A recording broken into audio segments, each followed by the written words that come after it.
Hi, I'm Brent Johnson. I'm Andrew Schaeffer. Today we are in New Vienna, Iowa. We have come to the Catholic Church of St. Boniface to see this instrument.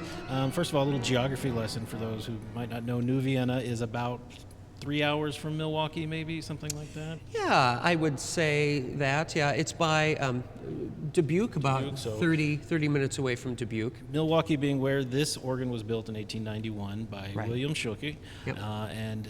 It's here. It has not been touched at all. This is original 1891, correct? Absolutely, and it's in remarkably wonderful condition. I think a real testament to Schuelke's ingenuity and his building practices. This church is just a real find. The town, I think one day, when it has a growth spurt, we'll get a stoplight in it. This church it's just the church and the bar and a few homes in this wonderful old German town, and so it's really fun to be driving down a country road and discover this opulent church, and then especially to discover this gem of an organ. Well, and it's obvious they love the church, they care for it. The building has been restored and cared for, so the next step now is getting this organ back to 100%. It's in great shape, but it could use a little love. It could use a little love.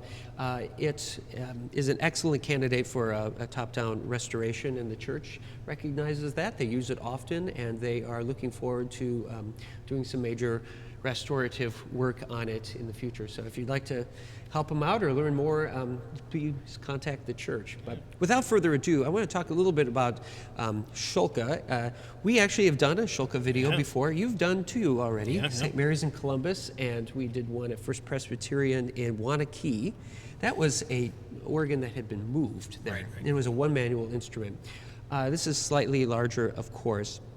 And there's a little bit more biographical information on those two videos if you want to check that out. But all you need to know is that William Schuelke, or as we like to call him here in the Midwest, Schuelke, from Milwaukee, he came over from Germany and brought a lot of his ideas about choruses and voicing in construction to his organs. And he built quite a few organs in predominantly Wisconsin, Iowa, Illinois, before his death. His son, Max, took over the company for a while, and then it kind of fizzled out from there. But this is, I said, a wonderful example of sort of his golden age of organ building. I'm going to start actually with the 8-foot principle. Now, I think that in and of itself is kind of a unique name for a 8-foot diapason. We would expect a diapason. Looking at these pipes, that's kind of what I think they look like, or big diapasons. But no, he called them principals, and partially to denote, it's probably because, of course, he came from Germany and called them principals instead of open diapasons. But also, I think he wanted to connotate what kind of stop it was. And I'm going to play it, and we'll talk about it here.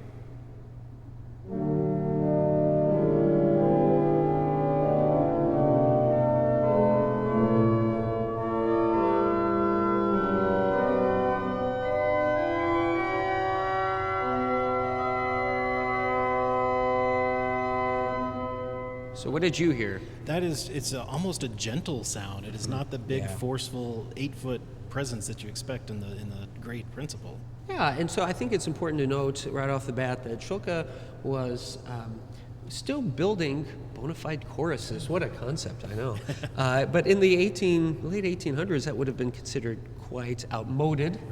Right. You would think of those organs as having, especially the East Coast builders, putting a lot of 8-foot tone, and then pretty much all behind a swell box if it was a two-manual organ of this size, and then you'd have the 8-foot open diapason in the grate and the 16-foot board in the pedal outside, and those two stops would just drive everything, push everything, and it works, and it's a very compelling sound. This is just a different approach. Yeah. So I'm going to build a chorus up from the 8-foot principle.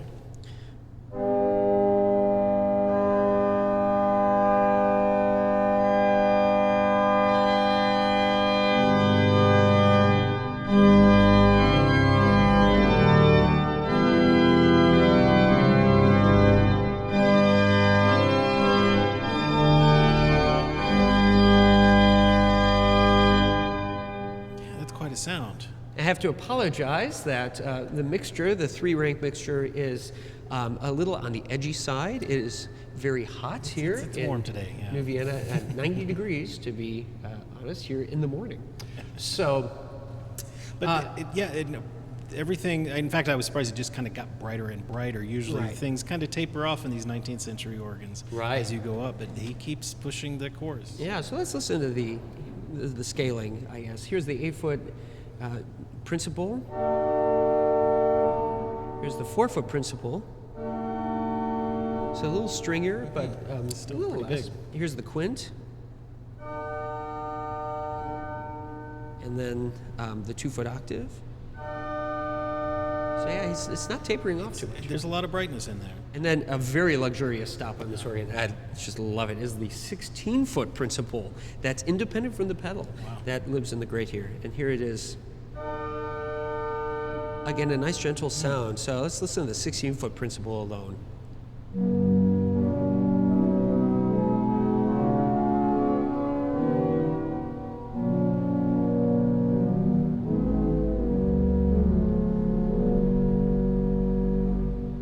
It's lovely. What I find remarkable about that 16-foot principal is I can hear these notes.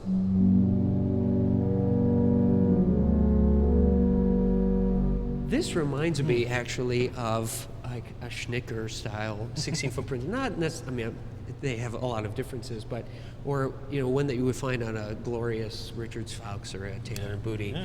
Yeah. That it's just really gentle and it just fills. It's a lot of presence and a lot of foundation, but it's not overwhelming. Not this really woolly stuff.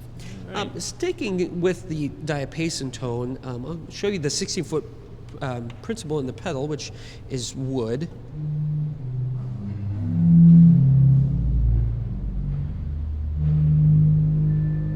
That is just massive. Yeah. And then there's an octave bass in the pedal.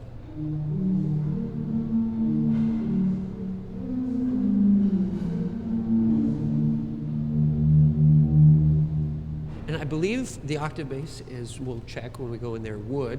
Schuelke liked to use wood for his pedal pipes. One of the other really wonderful surviving examples of Schuelke's work is at St. Francis Church in Milwaukee. Will be visited in the 2025 OHS convention. I just had to put the plug in there.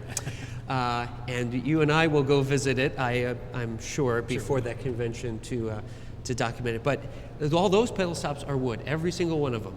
And so it's quite luxurious. Yeah, yeah. We have a Geigen principal in the Swell.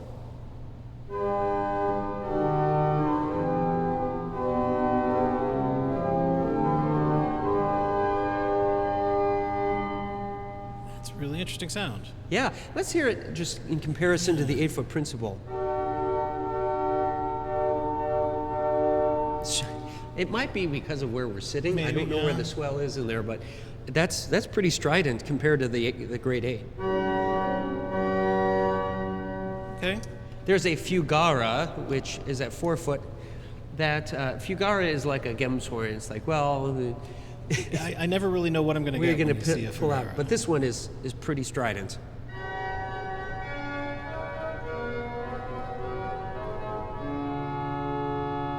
Almost a string. Works well with the 8 foot.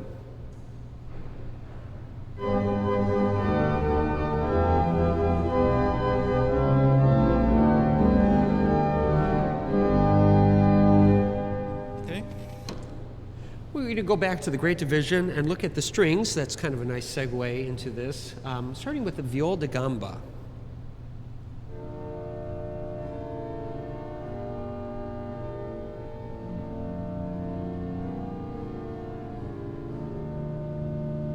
I believe there's a common bass there, probably with the melodia. Yeah, that's much more subtle than I was expecting for a great viol de gamba. Again, you think of those. Again, I'm thinking American terms. not, Right, yeah, American terms.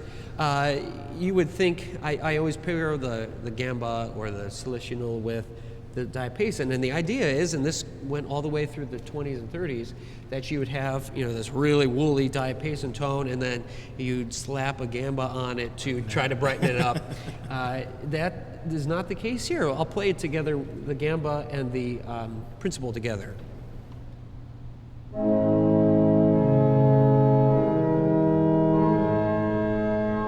Here's without the gamba.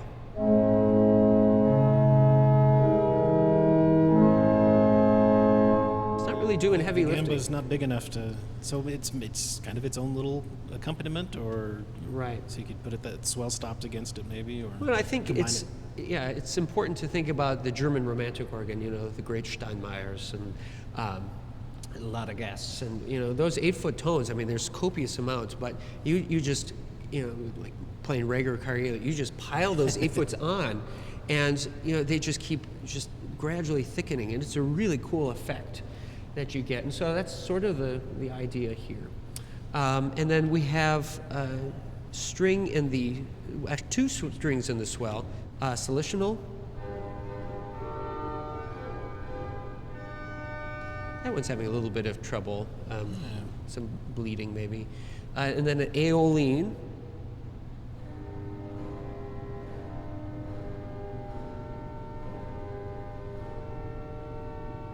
And I never realized this, and I guess it's true, because everything you read on the internet is true, folks.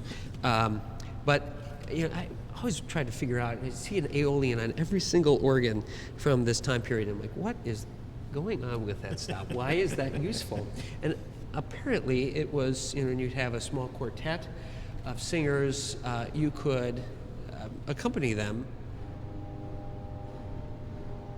with the box closed. And not they overwhelm could, them. Yeah, they could hear it, but the congregation couldn't hear the organ. Well, and also today, the air conditioners are running. It's nice and cool downstairs, even if it's not up here. And that would be even more useful without even the background noise is almost louder than that stop. So It's still pretty quiet in New Vienna, useful Iowa. up here. Yeah. The occasional semi going down the street and carrying farm equipment, but it was a much quieter time. So let's look at the flutes, of which there are a few, and they're very colorful. We have a melodia on the grate, which is what you would expect to find on an organ of this vintage.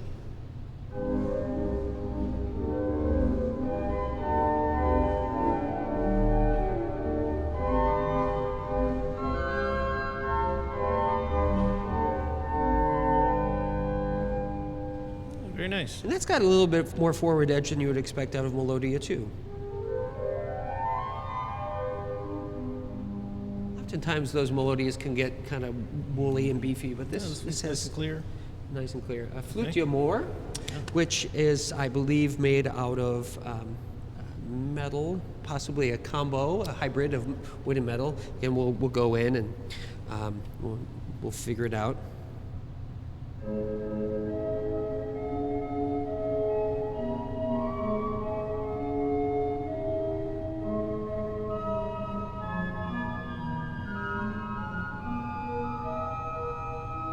Here it is with the melodia.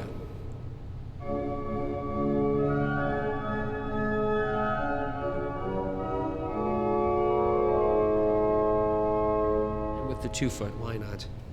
Schuelke was nothing if not a happy man.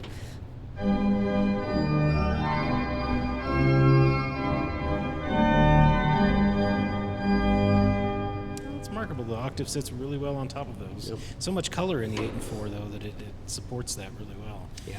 And I can believe that that's either wood or metal. I'd guess wood, but we'll have to go look. If it's metal, just fantastic voicing job he did, getting all that color out of it. Speaking of wood stops, here's a gedeckt in the swell.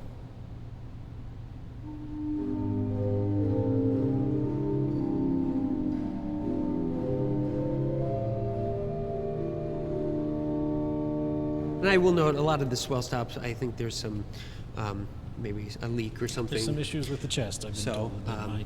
they might not be speaking their best right now. Okay. So the church knows that, and hopefully we'll be restoring it again soon. And then there's a flute harmonique in the swell.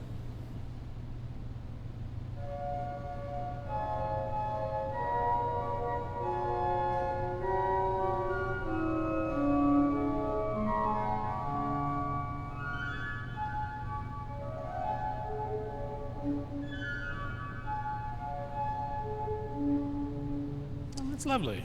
Here it is with the gedeckt, and I'm going to contrast it with the 8 and 4 on the grate. Yeah.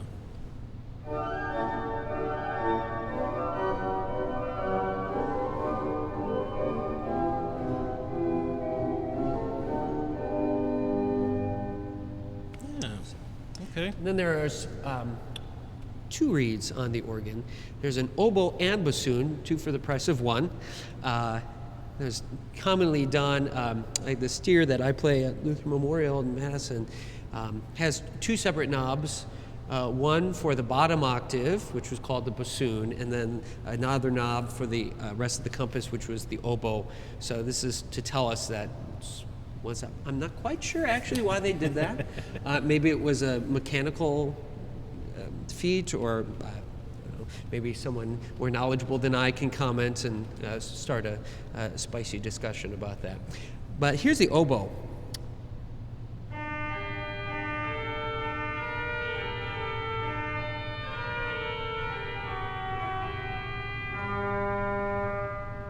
It's quite fiery. Very. Yeah, it's much brighter and thinner than I would. It's not thin. It's just bright. It's actually pretty hefty sound up there. Yeah. Here's the full swell.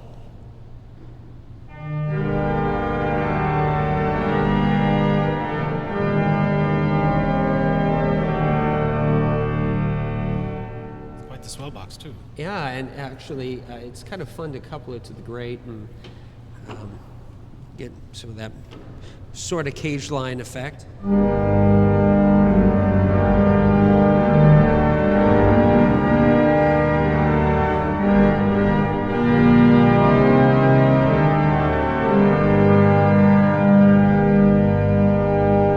And it even stands its own with the mixture. You can close the box.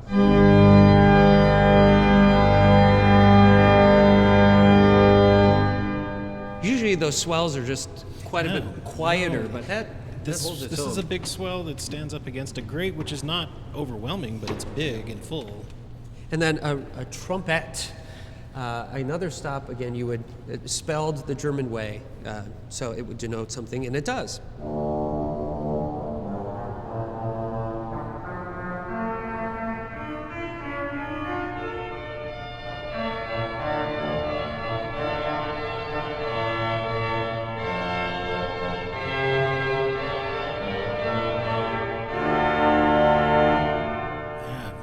Full sound. It's actually still a little brighter than I was expecting. Oh, yeah.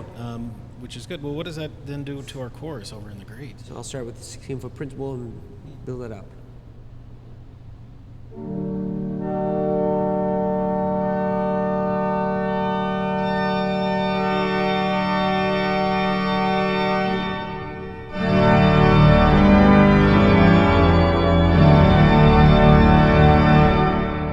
Put on the principle here. Let's do that again.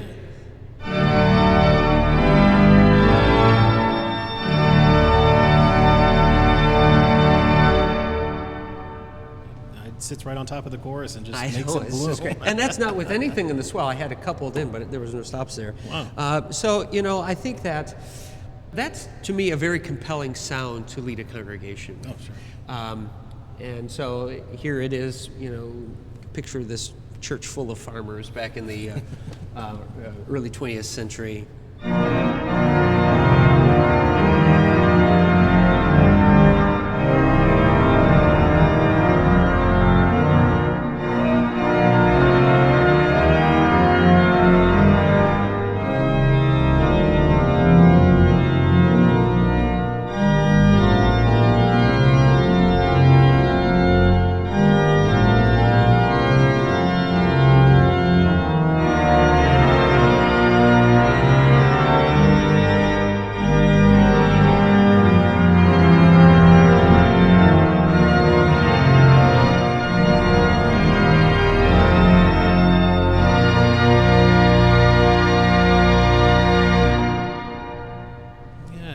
It's a little late to mention it at this point because everybody can already tell the acoustics in here are fantastic.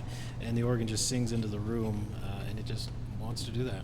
Oh, there's one stop I forgot. You forgot? Pour 16-foot board in the swell. Oh, yeah, another flute. Here it is.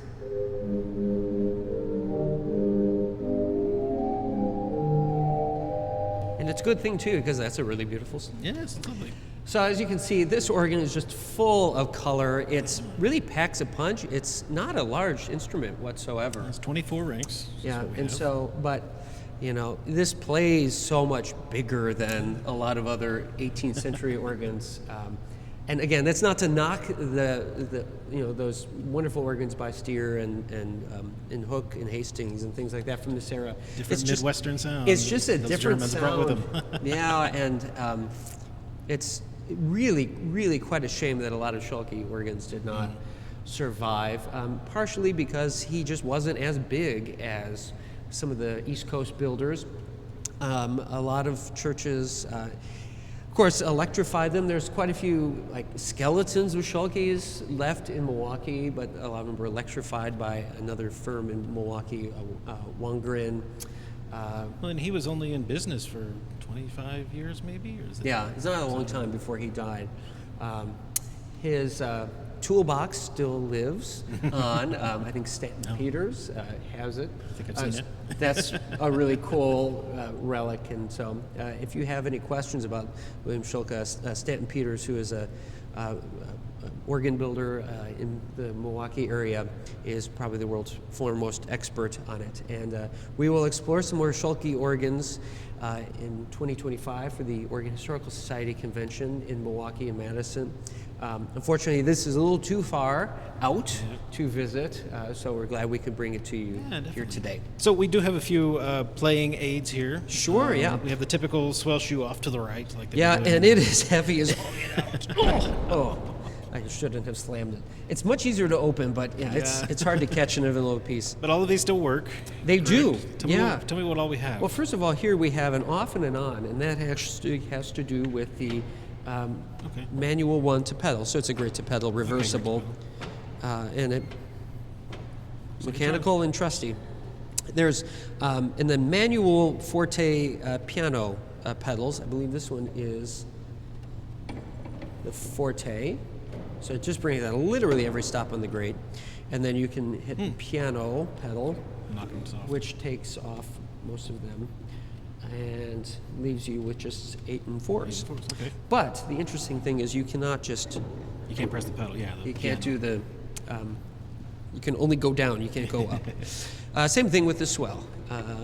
Forte Swell. Just every single stop, and then it brings it down to the 8-foot strings and the 4-foot flute. So, very luxurious. Yeah. What more could you need? It's a bit odd in that I would expect the console to be up closer to the case and here in the design, and I assume that's all original. Nothing's been changed here. He built an extended console to get you away from the pipework a little bit, or give choir room around you. I don't know. That's a good question. It's the first one I've seen like this. So maybe a Schuelke expert can. We can talk to the Schuelke expert. So if you're one, please leave me a comment. Tell me where else did they build these consoles like this? Yep. It is a really beautiful console, and I'm so glad the church has kept it in the shape they have, and hopefully can restore some of those squeaky things inside in the future. Like I said, this is an organ nerd's gem to find this incredible instrument right in the middle of a very, very small town in Iowa. Well, I'd like to hear a little more of it and look inside, so let's go see what we can find out.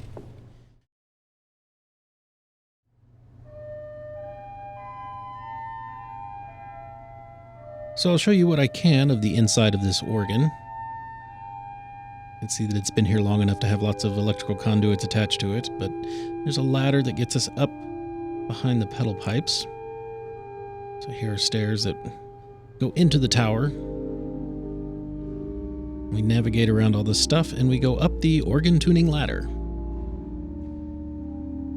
Once we're up there, we see that there's a walkboard, and there's one up above as well for the swell. So moving the panel and looking in, we see the swell pipes, starting with the oboe in the back. And then the 4-foot flute is an open metal flute with wooden bases. The strings have bottom octaves stopped, and they are wooden stoppers inside metal pipes, which is not unheard of, but a little unusual. Then we have our strings and our 8-foot flute, and then the 8-foot open diapason. And what's interesting is the base of the open diapason, if the camera will move up, you can see are actually wooden pipes that look a little different than the others, but I think they could belong there. And then the 16-foot Borden is in the front.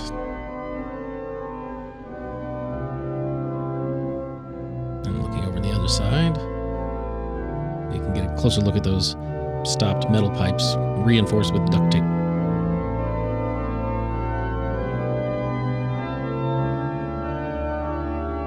And that's the swell division.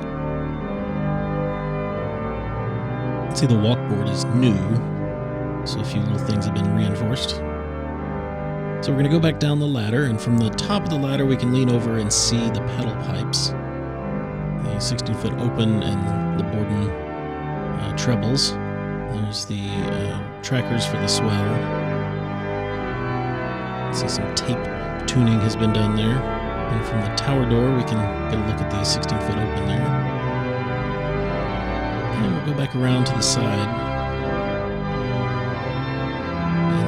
On this trip, one of the morals has been there is no such thing as an old organ without graffiti on it. Especially when there's a nice little hiding space behind the organ like there is here.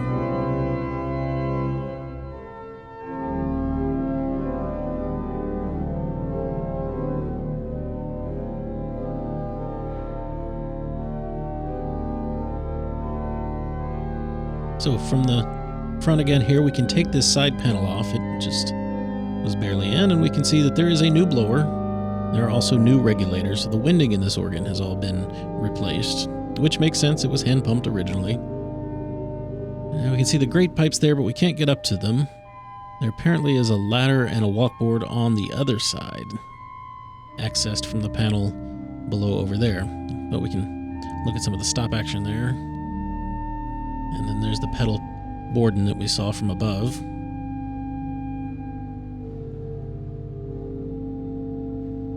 And over here on the other side, unfortunately, it takes a key to get that open, and nobody had a key. So unfortunately, we weren't able to get up to the grate pipes of the organ.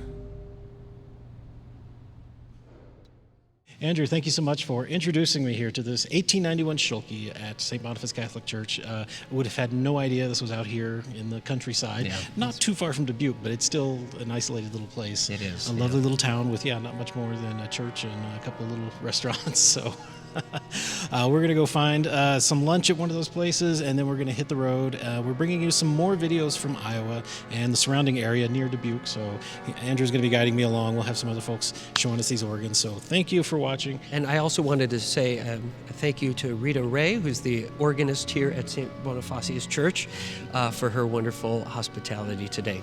This has been a great visit here in such a beautiful place. I hope you can come visit. There are links to the church down in the description if you'd like to come visit this organ and contact the church. Until then, I can't wait to see where we're going next. So you can find out where we're going next if you subscribe to our channel, and you'll get notifications when new videos come out. Until those videos are out, though, remember, you can find streaming classical organ music on our 3 streaming stations, organlive.com, Positively Baroque, and The Organ Experience. Until we come out from wherever we're going next, I'm Brent Johnson. I'm Andrew Schaeffer. Thanks for watching.